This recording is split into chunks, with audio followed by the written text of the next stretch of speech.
Just to be whoever you are is no disgrace.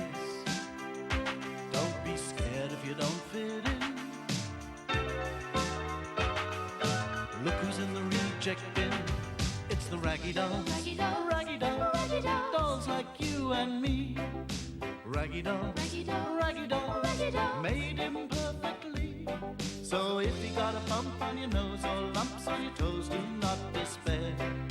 Be like the Raggy Dolls and say I just don't care.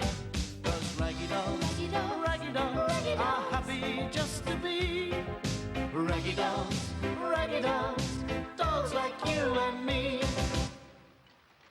It all began with Mr. Grimes's waste paper basket. It was full to the brim. This factory needs a good clean-out from top to bottom, he muttered. There's too much clutter. We need efficiency. Time is money. He picked up the telephone. Get me the foreman, he ordered. Hello? Fred? Listen, stop all productions. We're going to have a complete tidy-up. Everything not needed must go. Before they knew what was happening, the Raggy Dolls were taken out of the reject bin, thrown into a cardboard box, carried out of the factory and tossed into a skip. "Whatever is going on?" whispered Princess. "Keep calm, everyone," said Dotty. "The main thing is we're all still together. We'll manage, somehow." There was a clanking noise and the hiss of a lorry's brakes. Chains were attached to the skip. Take it away, Called Fred, the foreman. that's the lot. Punch up. Called the driver. The lorry rumbled out of the factory yard and was soon speeding towards the town dump. When they got there, they found it was a noisy and smelly place. It was smelly because of the waste and slops from people's dustbins, and noisy because of the flocks of seagulls squawking and squabbling over scraps of leftover food. "I don't like those birds," said Lucy, and her knees started knocking. No sooner had she said this when two sharp-eyed seagulls landed on the side of the skip. The Raggy Dolls kept very still. I was sure something moved, Said the first seagull, looking about greedily. Whatever it is, I saw it first. It's mine. Squawked the other. Bah! You couldn't see your own beak. Shrieked the first. Lucy could control herself no longer. Her knees began knocking again. Both seagulls turned their heads sharply towards the Raggy Dolls in their cardboard box. Ah! That's not food. Said the second seagull. They're only old toys. Who can't see his own beak? Bah! And off they flapped. The Raggy Dolls sighed with relief. "We'd better find a way of getting out of here," said back to front. "Mais oui," said Claude. "This place stinks. Ooh la la."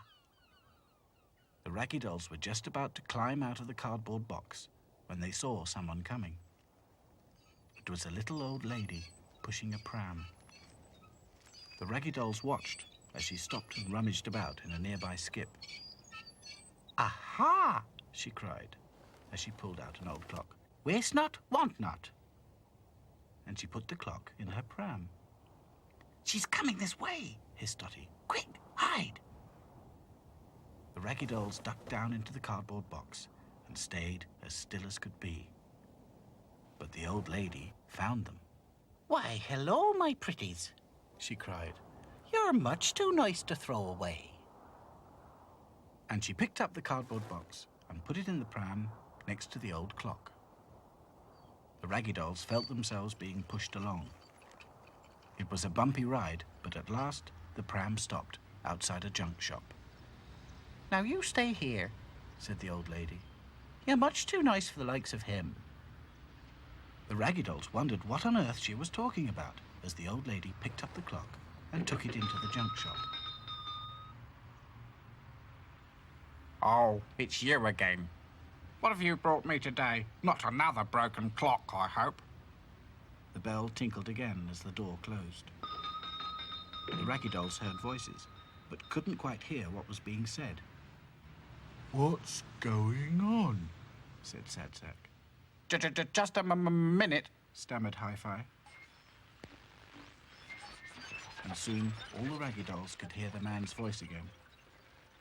I've told you before, Meg, I'll pay £5 for a clock if it works, and even a bit more if it's old and interesting, but it's got to be able to tell the time.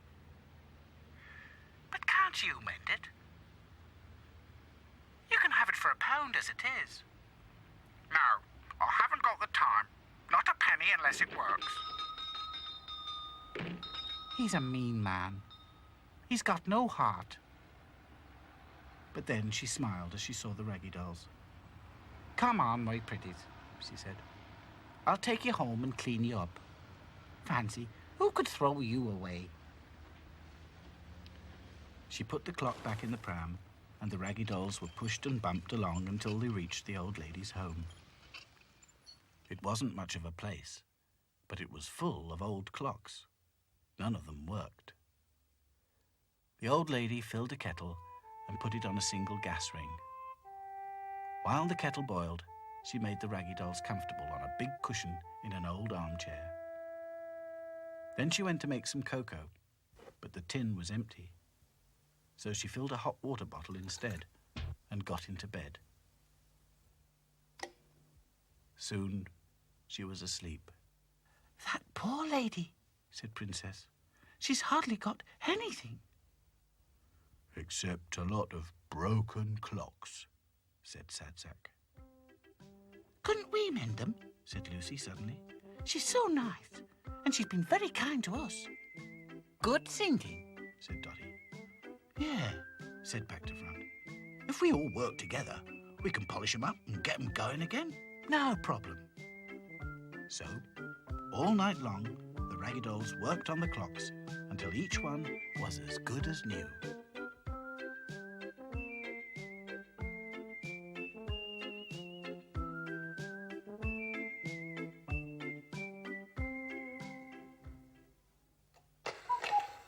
In the morning, the old lady woke up to the sound of ticking and tocking and different chimes. Oh my goodness, she exclaimed. It's a miracle. The Raggy Dolls watched as she got out of bed and put as many clocks as she could into her pram. Oh my goodness, she kept saying. I'll buy some fish for lunch, and some cocoa, and maybe an electric blanket. The door slammed, and she was gone. Time we were going too, said Dotty. But where to? Said Sad Sack. We've got nowhere to go. Back to the factory, of course, said Dotty. The reject bin will still be there. They'll have forgotten all about cleaning up by now. Mais oui, said Claude. But how will we get there? Back to Front was looking out of the window. There's the answer, he cried. What luck! On the other side of the street was a toy shop, and outside the toy shop was Grimes's delivery van with its back door open. Come on, everyone, said Dotty. There's no time to lose. And in no time at all, the Raggy Dolls were home again, back in the reject bin. It's not much of a life when you're just a pretty face. Just to be whoever you are is no disgrace. Look around and you will find people of every kind, like the Raggy Dolls, Raggy Dolls, Raggy Dolls, Raggy Dolls, dolls like you and me. Raggy Dolls, Raggy Dolls, Raggy Dolls, Raggy Dolls, made imperfectly. So if you're not at ease with your knobbly knees and your fingers are all thumbs, stand on your two left feet and join us.